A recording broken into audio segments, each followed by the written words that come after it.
ഓം ശ്രീ ഗുരുഭ്യോ നമ. ജ്യോതിർഗമ ചാനലിലേക്ക് ഏവർക്കും സ്വാഗതം. ഇന്ന് ഞാൻ ചർച്ച ചെയ്യുന്നത് 2026 ഏപ്രിൽ മാസഫലം വൃശ്ചികക്കൂറുകാർക്കും വൃശ്ചിക ലഗ്നക്കാർക്കും എങ്ങനെയാകും എന്നുള്ളതിനെ പറ്റിയാണ്. അതായത് വിശാഖ നക്ഷത്രത്തിൻ്റെ അവസാന പാദം, അനിഴം തൃക്കേട്ട നക്ഷത്രക്കാർക്ക് ഏപ്രിൽ മാസം എങ്ങനെയാകും. ഇപ്പം നമ്മൾ ഏപ്രിൽ മാസത്തെ ഫലം അറിയുന്നതിന് മുമ്പ് ആദ്യം വൃശ്ചികക്കൂറുകാർക്കും വൃശ്ചിക ലഗ്നക്കാർക്കും ഏപ്രിൽ മാസത്തെ ഗ്രഹസ്ഥിതി എങ്ങനെയെന്ന് നോക്കാം. ജന്മലഗ്ന രാശ്യാധിപൻ ചൊവ്വയാണ്. ആ ചൊവ്വ ഏപ്രിൽ 2-ന് 5-ലേക്ക് രാശി മാറുന്നു. സൂര്യൻ 14-ന് 5-ൽ നിന്നും 6-ലേക്ക് ഉച്ചരാശിയിലേക്ക് രാശി മാറുന്നു. ബുധൻ ഏപ്രിൽ 11-ന് 4-ൽ നിന്നും 5-ലേക്ക് ബുധൻ്റെ നീചരാശിയിലേക്ക് രാശി മാറുന്നു. ഗുരു അഷ്ടമത്തിൽ സ്ഥിതി തുടരുന്നു. ശുക്രൻ ഏപ്രിൽ 19-ന് 6-ൽ നിന്നും 7-ലേക്ക് ശുക്രൻ്റെ സ്വക്ഷേത്രത്തിലേക്ക് രാശി മാറുന്നു. ശനി 5-ൽ സ്ഥിതി തുടരുന്നു.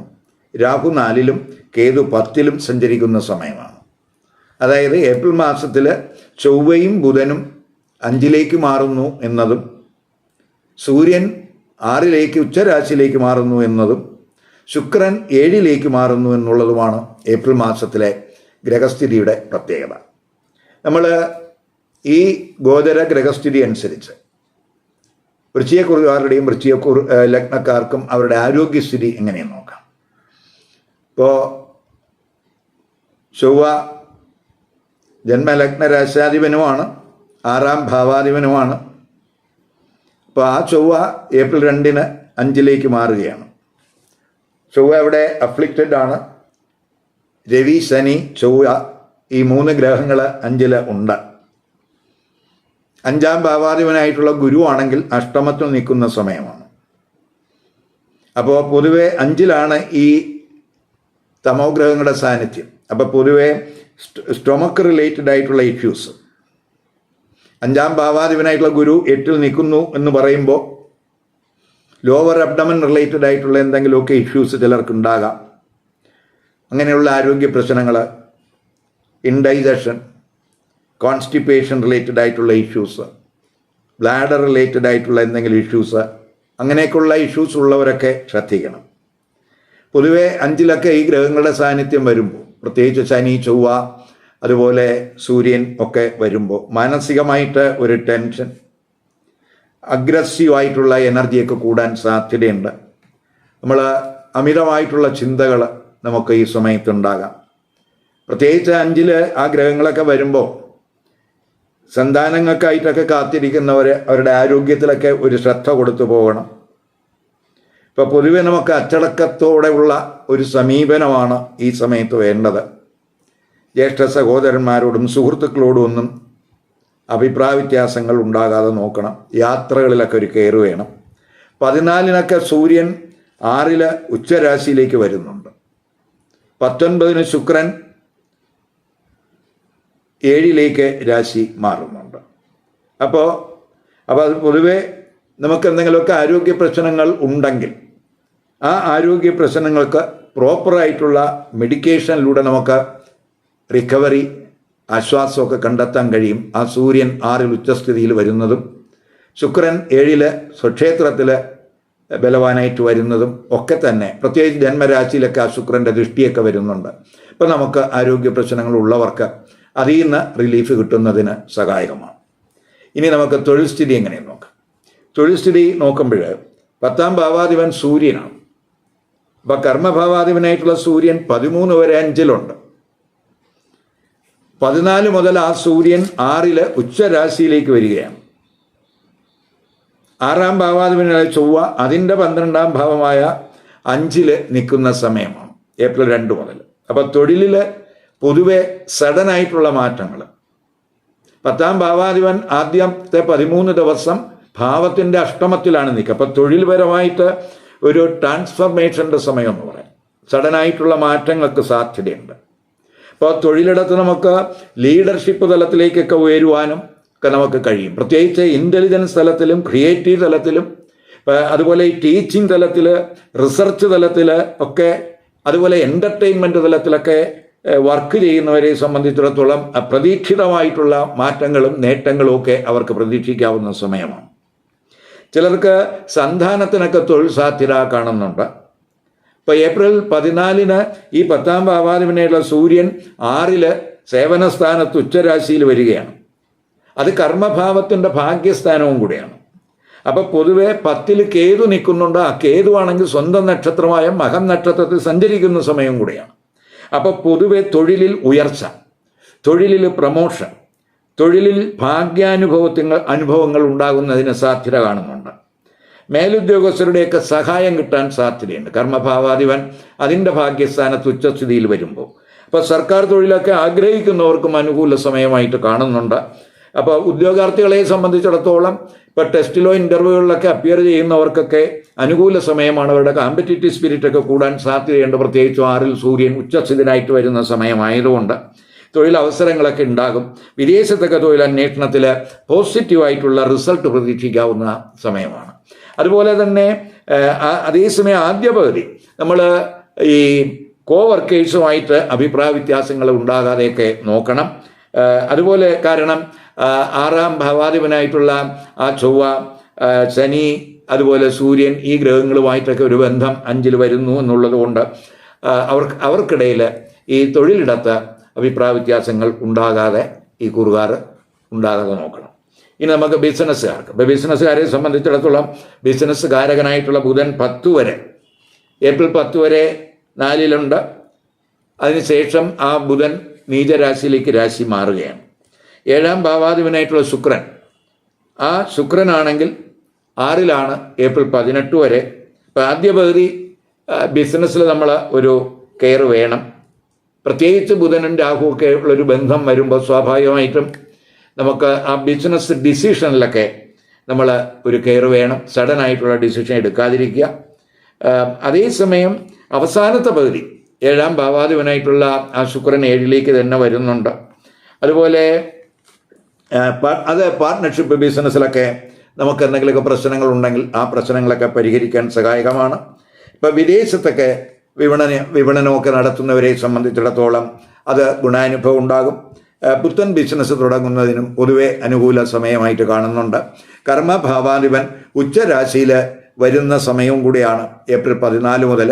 അപ്പോൾ അത് തൊഴിലിലായാലും ബിസിനസ്സിലായാലും ഉയർച്ച പ്രതീക്ഷിക്കാം, ഭാഗ്യാനുഭവങ്ങളുണ്ടാകും.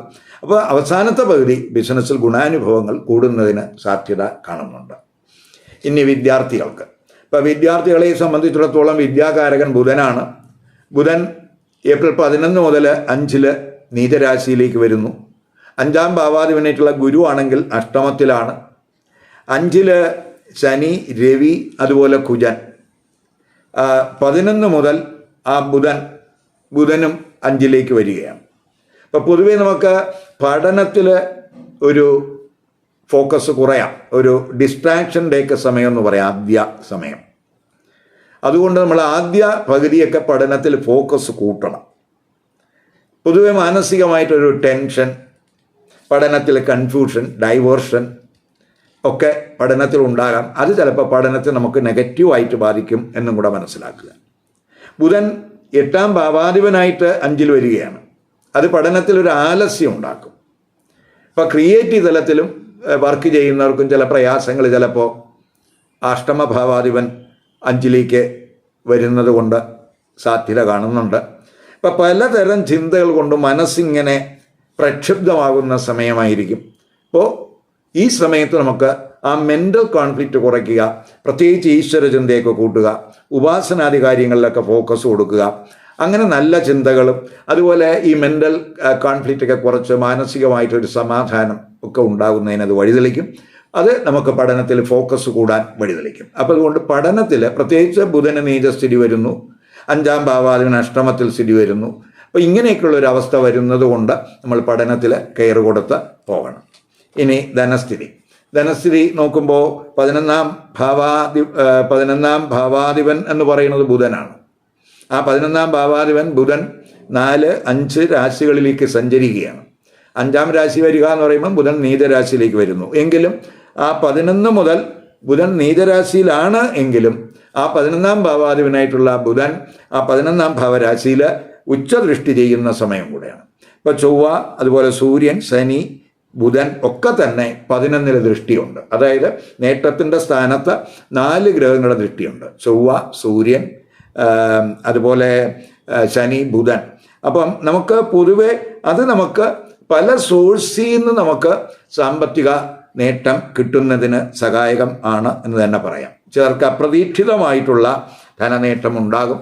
ഇപ്പോൾ 5 നിൽക്കുന്ന കുജൻ 8 ദൃഷ്ടി ചെയ്യുന്നുണ്ട്.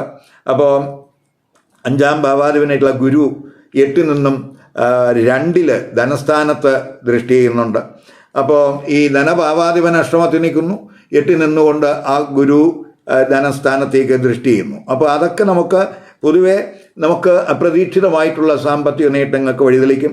അത് ചിലപ്പോൾ ഈ 5-ൽ നിൽക്കുന്ന ആ ചൊവ്വയൊക്കെ 8 ദൃഷ്ടി ചെയ്യുന്നുണ്ട്. സ്പെക്കുലേറ്റീവ് ബിസിനസ് വഴി ചിലപ്പോൾ ഓഹരി വിപണിയിലൊക്കെ ബന്ധപ്പെട്ട് പ്രവർത്തിക്കുന്നവർക്ക് അതുവഴിയൊക്കെ നേട്ടങ്ങളുണ്ടാകാം.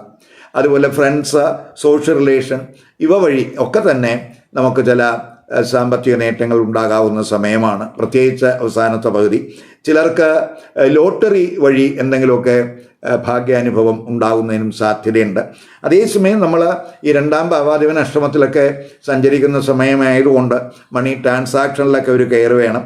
അപ്പോൾ അതുപോലെ തന്നെ ഈ സുഖച്ചെലവ് ആദ്യ പകുതിയൊക്കെ കൂടാൻ സാധ്യതയുണ്ട്. പ്രത്യേകിച്ച് ഈ 6-ൽ നിൽക്കുന്ന ശുക്രൻ 12-ലേക്ക് ദൃഷ്ടി ചെയ്യുന്നുണ്ട്. അപ്പോൾ 12-ലൊക്കെ ശുക്രൻ്റെയൊക്കെ ദൃഷ്ടി വരുമ്പോൾ സ്വാഭാവികമായിട്ടും നമുക്ക് ധനപരമായിട്ട് പ്രത്യേകിച്ച് സുഖസൗകര്യങ്ങൾ മെച്ചപ്പെടുത്തുന്നതിന് വേണ്ടിയുള്ള ചിലവൊക്കെ കൂടാൻ സാധ്യതയുണ്ട്. അപ്പോൾ അവിടെയൊക്കെ ഒരു കെയർ കൊടുത്ത് പോവുക. ഇനി നമുക്ക് വിവാഹം, ദാമ്പത്യ ബന്ധം, കുടുംബജീവിതം എങ്ങനെയായിരിക്കും നോക്കാം. ഇപ്പോൾ 7-ാം ഭാവാധിപനായിട്ടുള്ള ശുക്രൻ 18 വരെ 6-ലാണ്. അപ്പം വിവാഹ ആലോചനകൾക്ക് ആദ്യ പകുതി, അതായത് 7-ാം ഭാവാധിപൻ ഭാവത്തിൻ്റെ 12-ൽ വരുന്നു. അത്രത്തോളം അത് അനുകൂലമാകണമെന്നില്ല ആദ്യ പകുതി. അതേസമയം ചിലർക്ക് 7-ാം ഭാവാധിപൻ 6-ലൊക്കെ വരിക എന്ന് പറയുമ്പോൾ മാതൃബന്ധുക്കളിൽ നിന്നൊക്കെ ചിലപ്പോൾ വിവാഹ ആലോചനകൾ ഉണ്ടായെന്ന് വരാം. ഏപ്രിൽ 19 മുതൽ ആ ശുക്രൻ 7-ാം ഭാവാധിപൻ 7-ൽ തന്നെ വരുന്നുണ്ട്. അപ്പോൾ അത് നമുക്ക് ആലോചനകൾ, അവസാനത്തെ പകുതി ആലോചനകൾക്ക് അനുകൂല സമയമാണ്. അതുപോലെ കമിതാക്കളെ സംബന്ധിച്ചിടത്തോളം അവർക്ക് അനുകൂല സമയമായിട്ട് കാണുന്നില്ല. കാരണം 5-ാം ഭാവാധിപനായിട്ടുള്ള ഗുരു അഷ്ടമത്തിൽ നിൽക്കുന്ന സമയമാണ്. 5-ലാണെങ്കിൽ ശനിയുണ്ട്, സൂര്യനുണ്ട്, ചൊവ്വയുണ്ട്. അതുപോലെ 11 മുതൽ ബുധനും 8-ാം ഭാവാധിപനും 5-ൽ വരികയാണ്. അപ്പോൾ അവയൊക്കെ തന്നെ നമുക്ക് പ്രണയബന്ധത്തിൽ അഭിപ്രായ വ്യത്യാസങ്ങൾ, പ്രണയ പങ്കാളിയുമായിട്ട് തർക്കങ്ങൾ, തെറ്റിദ്ധാരണകൾ, ചിലപ്പോൾ ഈഗോ പ്രശ്നങ്ങൾ ഒക്കെ ഉണ്ടാകാം. അമിത ചിന്തകൾ, അഗ്രസീവ് എനർജിയൊക്കെ കൂടാവുന്ന സമയമാണ്. അതുകൊണ്ട് കമിതാക്കൾ ശ്രദ്ധിക്കേണ്ടുന്ന സമയം എന്ന് തന്നെ പറയാം. അതുപോലെ നമുക്ക് മാരിറ്റൽ റിലേഷൻഷിപ്പിലോട്ട് വരുമ്പോൾ ഏപ്രിൽ 18 വരെ നമുക്ക് ദാമ്പത്യ ബന്ധത്തിൽ ഒരു കെയർ വേണം. അതുപോലെ 7-ാം ഭാവാധിപനായിട്ട് ശുക്രൻ 6-ലാണ് ആദ്യത്തെ 18 ദിവസം സഞ്ചരിക്കുന്നത്, ഭാവത്തിൻ്റെ 12-ലാണ്. ഇപ്പം ചിലപ്പോൾ ജീവിത പങ്കാളിക്ക് എന്തെങ്കിലുമൊക്കെ ആരോഗ്യ പ്രശ്നങ്ങൾ ഉണ്ടാകാം. ചിലപ്പോൾ അവരുമായിട്ട് എന്തെങ്കിലുമൊക്കെ അഭിപ്രായ വ്യത്യാസങ്ങളൊക്കെ ഉണ്ടാകാം. അത് മുഖാന്തരമുള്ള സുഖക്കുറവ് ചിലപ്പോൾ അനുഭവപ്പെടാൻ സാധ്യതയുണ്ട്. അതുകൊണ്ട് ദാമ്പത്യ ബന്ധത്തിൽ ആദ്യ പകുതി ശ്രദ്ധിക്കണം. അവരുടെ ചിലപ്പോൾ ചിലരെ സംബന്ധിച്ചിടത്തോളം ഈ എതിർ ലിംഗക്കാരുടെയൊക്കെ ചതിയിലൊക്കെ പെടാനൊക്കെ സാധ്യതയുണ്ട്. അവിടെയൊക്കെ ഒരു കെയർ വേണം. 19 മുതൽ ആ 7-ാം ഭാവാധിപൻ 7-ലേക്കൊക്കെ വരുന്നുണ്ട്. അത് ദാമ്പത്യ ബന്ധത്തിൽ പൊരുത്തക്കേടുകളൊക്കെ മാറുന്നതിനും പ്രശ്നങ്ങളൊക്കെ അതിജീവിക്കുന്നതിനും സഹായകമാകും. അതേസമയം ജീവിത പങ്കാളി വഴി ഒക്കെ ചിലപ്പോൾ ധനച്ചെലവ് കൂടുന്നതിനും സാധ്യത കാണുന്നുണ്ട്. കുടുംബജീവിതം ചിന്തിക്കുമ്പോൾ 2-ാം ഭാവാധിപനായ ഗുരു 8-ൽ സഞ്ചരിക്കുന്ന സമയമാണ്. അതുപോലെ 2-ല് പ്രത്യേകിച്ച് ശനിയുടെ ദൃഷ്ടിയുള്ള സമയമാണ്. ഗുരുവും 2-ൽ ദൃഷ്ടി ചെയ്യുന്നുണ്ട്. 4-ലാണെങ്കിൽ 4-ാം ഭാവാധിപൻ 5-ലാണ്, 4-ൽ രാഹുവുണ്ട്. 10 വരെ 8-ാം ഭാവാധിപനായിട്ടുള്ള ബുധനും 4-ലാണ് നിൽക്കുന്നത്. ഇപ്പോൾ പൊതുവെ 5-ലൊക്കെ വരുമ്പോൾ 5-ാം ഭാവരാശിയിൽ സൂര്യനും അതുപോലെ ശനിയും അതുപോലെ ചൊവ്വയും ഒക്കെ വരുന്നു. 11 മുതൽ ബുധനും 5-ലൊക്കെ വരുന്നു. അപ്പോൾ കുടുംബത്തിലും ഒരു കെയർ വേണ്ടുന്ന സമയമാണ്. ഒരു സന്തോഷക്കുറവ്, അഭിപ്രായ വ്യത്യാസങ്ങൾ, ഗുരുദൃഷ്ടിയൊക്കെ 2-ലുണ്ട്, അതുപോലെ ഗുരുദൃഷ്ടി 4-ലും ഉണ്ട് എന്നുള്ളത് നമുക്ക് മാനസികമായിട്ട് സ്ട്രെസ്സും ടെൻഷനൊക്കെ ഉണ്ടാകും. എങ്കിൽ തന്നെയും അവയൊക്കെ നമുക്ക് ഒരു പരിധി വരെ നിയന്ത്രിക്കുന്നതിന് ആ ഗുരുവിൻ്റെ 2-ലെ ദൃഷ്ടിയും അതുപോലെ 4-ലെ ദൃഷ്ടിയും സഹായകമാണ്. ഏപ്രിൽ 3, 4, 5, 18, 19, 22, 23 ഈ ദിവസങ്ങൾ അത്രത്തോളം ഈ തീയതികൾ അനുകൂല ദിവസങ്ങളായിട്ട് കാണുന്നില്ല. അതുകൊണ്ട് ഈ ദിവസങ്ങളിൽ നമ്മൾ ശുഭകർമ്മങ്ങൾ ഈ ദിവസങ്ങളിൽ ഒഴിവാക്കണം, മംഗളകർമ്മങ്ങളൊക്കെ ഒഴിവാക്കണം. അതുപോലെ നമ്മൾ പുതിയ സംരംഭങ്ങൾ ഈ ദിവസങ്ങളിൽ തുടങ്ങാതിരിക്കാൻ ശ്രദ്ധിക്കണം. അതുപോലെ ജീവിതത്തിൽ നമ്മൾ പ്രധാനപ്പെട്ട എന്തെങ്കിലുമൊക്കെ തീരുമാനങ്ങളും ഈ ദിവസങ്ങളിൽ എടുക്കാതിരിക്കാൻ ശ്രദ്ധിക്കുക. ഇവിടെ ഞാൻ പറഞ്ഞത് വൃശ്ചികക്കൂറുകാരുടെയും വൃശ്ചിക ലഗ്നക്കാരുടെയും ഏപ്രിൽ മാസത്തെ ഗ്രഹസ്ഥിതി അനുസരിച്ചിട്ടുള്ള ഫലമാണ്. ഇതൊരു പൊതുഫലമായിട്ട് വേണം കാണാൻ. ഈ പൊതുഫലത്തിൽ ഇപ്പം ഞാൻ ഈ പറയുന്നതിനേക്കാളും ഗുണാനുഭവം കൂടുകയോ കുറയുകയൊക്കെ ചെയ്യാം. അതിനൊക്കെ പ്രധാന കാരണമെന്ന് പറയുന്നത് ഈ കൂറിലെ നക്ഷത്രക്കാർക്ക് ഇപ്പം നടക്കുന്ന ദശ, അപകാരം, ഛിദ്രം ഇവയെ ആശ്രയിച്ചിരിക്കും. അത് ജാതകത്തിൽ ഇഷ്ടസ്ഥാനത്ത് നിൽക്കുന്ന ഗ്രഹങ്ങളുടെ ദശയോ അപകാരമോ ഛിദ്രമോ ഒക്കെയാണ് നടക്കുന്നതെങ്കിൽ ഗുണാനുഭവം കൂടും. മറിച്ചായാൽ ഗുണാനുഭവം കുറയുന്നതിനും സാധ്യതയുണ്ട്. ഇവിടെ നാം വൃശ്ചികക്കൂറുകാർക്കും വൃശ്ചിക ലഗ്നക്കാർക്കും ഉള്ള ഫലമാണ് പറഞ്ഞത്. അപ്പോൾ വൃശ്ചികക്കൂറുകാരെല്ലാം വൃശ്ചിക ലഗ്നക്കാരാണോ എന്ന് ചോദിച്ചാൽ അല്ല. വൃശ്ചികക്കൂറിൽ പെടുന്ന ചിലർ വൃശ്ചിക ലഗ്നത്തിൽ വരാം, മറ്റുള്ളത് മറ്റ് ലഗ്നരാശിയുള്ളവർക്ക് വരാം. ഇപ്പോൾ വൃശ്ചിക ലഗ്നമല്ലാതെ മറ്റു ലഗ്നരാശികൾ വന്നിട്ടുള്ള വൃശ്ചികക്കൂറുകാർ അവരുടെ ലഗ്നരാശി ഏതാണെന്ന് കണ്ട് ആ ലഗ്നരാശിയുമായിട്ട് ബന്ധപ്പെട്ട് പറയുന്ന ഫലം ഈ കൂറിൻ്റെ ഫലത്തോടൊപ്പം കമ്പൈൻ ചെയ്ത് കേട്ടാൽ മാത്രമേ അവർക്ക് ഈ ഏപ്രിൽ മാസത്തെ പൊതുഫലത്തിൻ്റെ ഒരു കൃത്യചിത്രം കിട്ടും. നമ്മളിപ്പോൾ കൂറിൻ്റെ ഫലം നോക്കുമ്പോൾ ചിലപ്പോൾ ചില മോശാനുഭവങ്ങൾ കാണും. പക്ഷേ അവർക്ക് ഇഷ്ട സ്ഥാനത്ത് ലഗ്നസ്ഥിതി വന്നിട്ടുണ്ടെങ്കിൽ തീർച്ചയായിട്ടും ആ മോശാനുഭവം ആ ഇഷ്ടസ്ഥാനത്ത് ലഗ്നസ്ഥിതി വരിക വഴി മാറും. മാത്രമല്ല കൂറിൻ്റെ ഫലത്തെക്കാളും കൂടുതൽ കൃത്യത എന്ന് പറയുന്നത് ലഗ്നഫലത്തിലാണ്. അതുകൊണ്ട് ലഗ്നഫലവും കൂടെ കേൾക്കാൻ ശ്രമിക്കുക. ഈ വീഡിയോ ഇഷ്ടപ്പെട്ടുവെങ്കിൽ ലൈക്ക് ചെയ്യുക, ഷെയർ ചെയ്യുക. അതുപോലെ സബ്സ്ക്രൈബ് ചെയ്യാത്തവർ സബ്സ്ക്രൈബ് ചെയ്ത് കാണുക. മറ്റൊരു പുതിയ വിഷയമായി അടുത്ത വീഡിയോ കാണാം. നമസ്കാരം.